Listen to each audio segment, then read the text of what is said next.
विदेशों में रहने वाले पाकिस्तानियों को बुलाओ, आंसू बहाओ, बंदूक दिखाओ, कुछ भी करो, लेकिन कैसे भी करके डॉलर निकलवा लो। इस्लामाबाद में इसके लिए बाकायदा ड्रामा रचा गया, स्टेज तैयार हुआ। डायरेक्टर बना आर्मी चीफ और लीड एक्टर रहे पाकिस्तान के प्रधानमंत्री शहबाज शरीफ। जरा सोचिए वो कैसा मुल्क होगा जो खैरात बटोरने के नए नए तरीके इतनी शिद्दत से इजाद करता है। इस्लामाबाद वाले ड्रामे में क्या हुआ, कौन रोया, किसने गाया, क्या क्या जुगाड़ लगाया, सब कुछ देखिए इस रिपोर्ट में। My dear brothers and sisters and sons and daughters, please don't forget this story of Pakistan. And don't forget to narrate this story of Pakistan to your next generation. क्या पाकिस्तान की कहानी खत्म होने वाली है? जिस भावुक अंदाज में पाकिस्तानी आर्मी चीफ ने पाकिस्तान की कहानी वाला स्पीच दिया है, इससे तो यही लगता है कि पाकिस्तानी आर्मी ने भी मान लिया कहानी खत्म हो गई। ये चोरों, डाकुओं, लुटेरों, ठगों, तो जिनके लीडर ही इतने इस तरह कहते हैं ये मुल्क कैसा है, शर्मनाक। पाकिस्तानी आर्मी चीफ भाषण पर भाषण दिए जा रहे हैं, प्रधानमंत्री और उप प्रधानमंत्री तालियां पीटे जा रहे हैं। आर्मी चीफ और शहबाज मिलकर मांगे खैरात। My Pakistani investor will be my master, ये मेरा आपसे वादा है। किसी भी कोने से डिफॉल्ट की आवाज आ रही है? नहीं आ रही। आटे की कीमत कम हो गई है, रोटी की कीमत कम हो गई है। आर्मी चीफ अपने हिस्से का काम करेंगे जो उनका काम है। आपकी जीरो परफॉर्मेंस 0/0। वज़ीर-ए-आज़म, ISI के चेयरमैन और उसके बाद चीफ ऑफ आर्मी स्टाफ, उनमें से आप हमें एक बंदा बता दें कि जो आपका लीड करने वाला है। पाकिस्तान में एक बार फिर टेबल पीटी गई।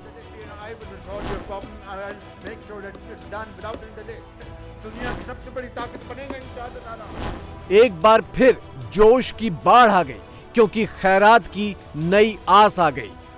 ओवरसीज पाकिस्तानी यानी विदेशों में रहने वाले पाकिस्तानी मूल के लोग इस्लामाबाद में इन्हीं ओवरसीज पाकिस्तानियों का एक सम्मेलन बुलाया गया। दरअसल सम्मेलन के नाम पर फौज ने चंदा उगाही का नया इंतजाम किया है क्योंकि दुनिया में अब खैरात का कोई और जरिया बचा नहीं। पाकिस्तान में विदेशों में रहने वाले पाकिस्तानियों से इन्वेस्टमेंट की अपील की है। इस्लामाबाद में हुए सम्मेलन में अमेरिका और यूरोप में रहने वाले पाकिस्तानी मूल के उद्योगपति बुलाए गए। ऐलान किया गया कि इस तरह का सम्मेलन अब हर साल अप्रैल के महीने में होगा। ऐसा ही टीम वर्क अगर रहा तो पाकिस्तान जो है दुनिया की सबसे बड़ी ताकत बनेगा इंशाअल्लाह ताला। अगर आप इन्वेस्टमेंट लेके आएंगे तो आपको कहीं जाने की जरूरत नहीं। You will come to my office directly and I will resolve your problem. I will make sure that it's done without any delay.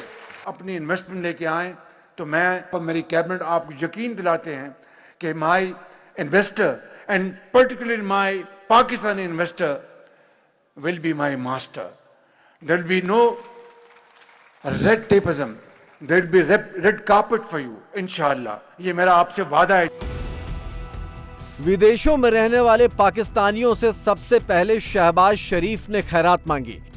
उसके बाद आर्मी चीफ भी खैरात मांगने आए, लेकिन आर्मी चीफ ने खैराती कटोरे के पीछे बंदूक भी लगा दी और खैराती ड्रामा कंप्लीट करने के लिए आंसू भी बहा दिए। My dear brothers and sisters and sons and daughters, please don't forget this story of Pakistan. And don't forget to narrate this story of Pakistan to your next generation. Pakistan की कहानी अपने बच्चों को जो है आपने जरूर सुनानी है ताकि वो पाकिस्तान की कहानी ना भूलें। आपके मुल्क के सिक्योरिटी के इदारों को जो उनको ब्लिटल करता है, he is actually friend of enemy and he is enemy of Pakistan. Pakistan needs to be a hard state. Pakistan में फौज का खौफ ऐसा है कि विदेशों से आए कारोबारी और उद्योगपति भी आर्मी के हाथों लूटे जाने से पहले आर्मी के नाम का ही जयकारा लगाने को मजबूर थे। खुद प्रधानमंत्री शहबाज शरीफ और डिप्टी पीएम भी आर्मी चीफ के भाषण पर तालियां बजाते रहे, क्योंकि उनकी कुर्सी आर्मी चीफ की वजह से ही सलामत है। सिर्फ इतना ही नहीं, शहबाज शरीफ ने खुद मंच पर जाकर आर्मी चीफ की शान में कसीदे भी कढ़े। चपा सलार जनरल आसिम मुनीर सच्चे पाकिस्तानी और एक आउटस्टैंडिंग थॉरो प्रोफेशनल, जो इनके जुबान पर बात होती है वही दिल में बात होती है। अल्लाह ताला के फजलो करम से इनके हाथों में पाकिस्तान का दिफा जो है वो अल्हम्दुलिल्लाह इट इज इम्प्रेग्नेबल। पाकिस्तान की तरफ कोई मैली आंख से नहीं देख सकता, और जो कोई मैली आंख से देखेगा तो वो आंख पांव तली पाकिस्तानी उसको रोन देंगे इंशाअल्लाह ताला। जो अफवाज पाकिस्तान ने जो इन दहशत गर्दों के खात्मे के लिए जो जहाद किया, जो उनके खिलाफ जंग लड़ी, उसकी मिसाल असरे हाजिर में नहीं मिलती। आर्मी के नाम पर तो पाकिस्तान में हर कोई कांपता है, लिहाजा इस खैराती ड्रामा शो के असल डायरेक्टर आर्मी चीफ पर मुंह खोलने की हिम्मत तो किसी में नहीं थी। लेकिन इस ड्रामे के कॉमेडियन शहबाज शरीफ को किसी ने नहीं छोड़ा, बल्कि प्रधानमंत्री की तुलना नौकर से भी कर दी। अगर शहबाज शरीफ अर्दली ये चाहते हैं, अगर शहबाज शरीफ अर्दली ये चाहते हैं कि वो यहाँ पे आर्मी चीफ के पीछे बगल में खड़े होके उनके लिए जो है वो तारीफ करेंगे तो उनकी अपनी परफॉर्मेंस ठीक हो जाएंगी। ये हर दफा शहबाज शरीफ, नवाज शरीफ को, जरदारी को बिरयानी और रायते नहीं मिलेंगे। पब्लिक में इनको जाना पड़ेगा। आर्मी चीफ अपने हिस्से का काम करेंगे जो उनका काम है। आप उनके पीछे छुप के आपकी जीरो परफॉर्मेंस, 0/0, निल, तो ये आपकी परफॉर्मेंस जीरो है। और आपको ये समझते हैं कि मैं आर्मी चीफ के पीछे छुप के और मैं यहाँ पे ओवरसीज पाकिस्तानियों के आगे नारे लगा दूंगा। सेनेटर साहब से ये भी पूछना था किसी ने अर्दली वज़ीर आज़म का भी कोई जिंदाबाद का नारा लगाया है? ये बताएं ना। शरीफ कुनबा अभी अभी बेलारूस और टर्की से लौटा है। दोनों जगहों पर खैरात बटोरने के इरादे से बाप, भाई, बेटी, बेटा, नाती, पोता सब पहुंचे हुए थे। लेकिन जब एक ढेला भी नहीं मिला तो पाकिस्तानियों को ही लूट लेने का प्लान बी भी तैयार था।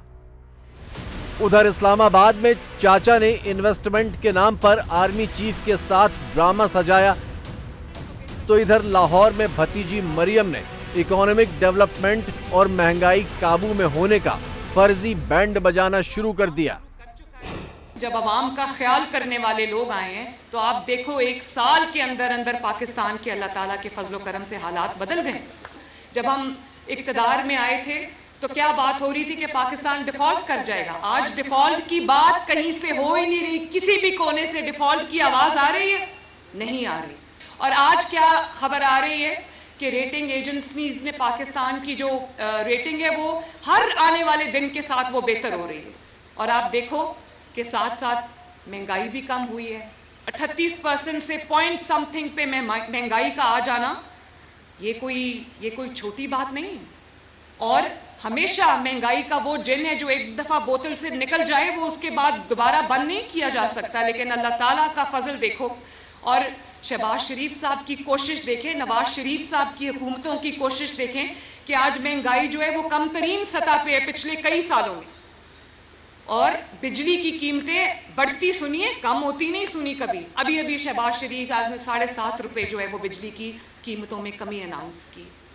तो ये कौन कर रहा है? ये वो कर रहा है जिसके दिल में आवाम का दर्द है। आटे की कीमत कम हो गई है, रोटी की कीमत कम हो गई है।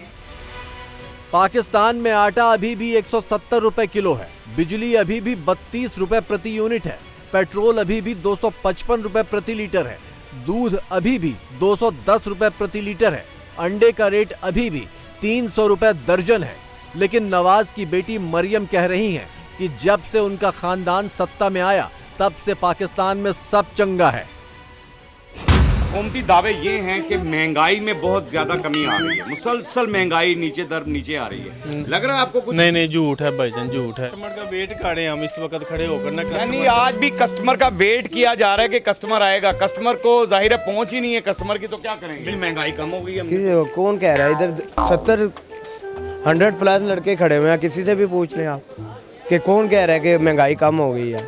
ये दावे ही है ना, खाली दावों से तो ना बात चलती। खाली नहीं कम नहीं हुई है, गरीब लोग क्या खा रहे हैं, कोई भी नहीं, बेचारे भूखे ही मर गए, और क्या करना है, इतनी महंगाई, तौबा तौबा। पता नहीं कहाँ से कम किया, हमें तो नहीं नजर आ रही कहीं भी। कुछ लेने जाए तो वो डबल रेट है, हर चीज का डबल रेट हो गया है। पिछले साल से भी, पिछले साल से ज्यादा। झूठे दावे कर रहे हैं, झूठे दावे हैं, बिल्कुल झूठे दावे। मुसलसल महंगाई कम से कम होती जा रही है। झूठ बोल रहे, बिल्कुल झूठ बोल रहे।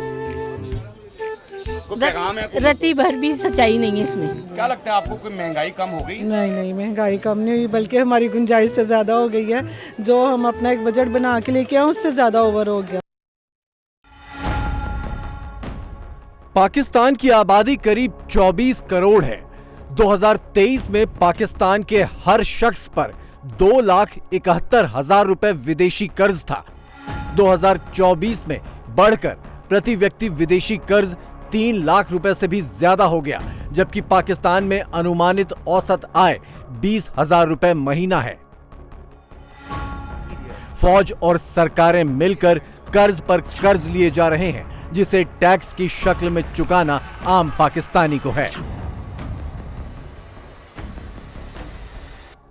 इट्स अ सिक सोसाइटी, बीमार माशरा। कोई आगा पीछा नहीं, कोई कानून नहीं, कोई आइन नहीं, कोई रख रखाव नहीं, कोई वजादारी नहीं, ना आबादी का पता है। भुख नंग, बेरोजगारी, जहालत, बच्चे स्कूलों से बाहर, निसाब घटिया। कोई बैठे ना इनका दानिश्वर मेरे साथ में, उसे बताऊं, ये चोरों, डाकुओं, खाइन लोगों, लुटेरों, ठगों, तो जिनके लीडर ही इतने इस तरह के, को कातिल है, को मनी लॉन्ड्रर है, किसी ने बार जायदादें बनाई हैं, हिसाब देने को तैयार नहीं है, ये कौन लोग हैं? तो लीडरशिप तो मेरा और आपका चेहरा है। This is what we are. इससे अंदाजा लगाओ ये हम लोग कैसे हैं, ये मुल्क कैसा है, इसका निजाम कैसा है, इसका सिस्टम क्या है। शर्मनाक। पाकिस्तान को कर्ज के दलदल से निकालने के लिए अक्सर बातें होती हैं कि भारत के साथ बंद पड़ा कारोबार फिर शुरू किया जाए, भारत से रिश्ते सुधारे जाएं और इकोनॉमी को अपने पैरों पर खड़ा करने में भारत की मदद ली जाए। लेकिन ये कैसे हो, यही सवाल सबसे मुश्किल है। हुकूमतें जो है ना, मोदी साहब ने एक बयान दिया तो उन्होंने कहा था कि हम चाहते हैं कि पाकिस्तान के साथ हमारी ट्रेडिंग हो, लेकिन हमें पता नहीं कि हमने किसके साथ बात करनी है। हम वज़ीर-ए-आज़म के साथ बात करें, हम ISC के साथ बात करें, या हम लोग आर्मी चीफ के साथ बात करें। उनके एक बंदा हमें पता हो कि जिसके साथ हमने बात कर दी, फिर हम अपना ट्रेड, अपने मामलात, अपना जो इंटरेस्ट है वो आगे बढ़ाएं। हमें आइडिया नहीं है कि पाकिस्तानी लोग प्यार करना चाहते हैं, पाकिस्तानी भी चाहते हैं कि यार कहीं ना कहीं हमारे मामला ठीक हो। और पाकिस्तानी हुकूमतें मुझे नहीं पता क्या होने वाला है। पाकिस्तान इंडिया के बड़े क्लैशेस हैं।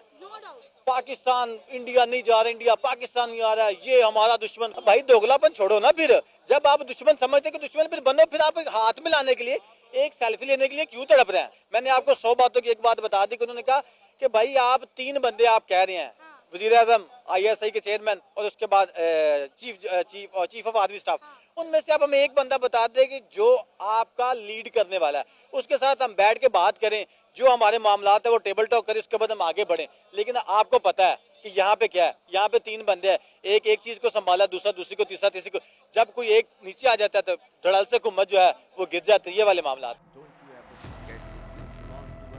जिस आर्मी को पाकिस्तान के मुकद्दर के फैसले करने हैं, वो तो भारत से नफरत बढ़ाने में जुटी है। इस्लामाबाद में ओवरसीज पाकिस्तानियों से खैरात बटोरने के कार्यक्रम में भी आर्मी चीफ ने हिंदुओं और भारत के प्रति नफरत का यही जहर फिर से उगला, इस उम्मीद में कि पाकिस्तानियों को भड़काकर शायद माहौल बन जाए। Don't you ever forget that you belong to a superior ideology, a superior culture. Well, our forefathers, they thought that we are different from the Hindus in every possible aspect of life. Our religion is different, our customs are different, our traditions are different, our thoughts are different, our ambitions are different. That was the foundation of the two-nation theory that was laid there, that we are 2 nations, we are not 1 nation. So because of that, our forefathers, they struggled, mounted that incessant struggle to create this country. Our stance, government stance on Kashmir is absolutely clear. It was our jugular vein. It is our jugular vein. We will not forget it. And we have fought 3 wars for Kashmir. Pakistani army ये नहीं बता रही कि कश्मीर के नाम पर 3 जंगों का अंजाम क्या हुआ। तीनों बार मुंह की खाने के बावजूद कश्मीर का ऐसा बेशर्म रट्टा पाकिस्तानियों को भी अखरने लगा है।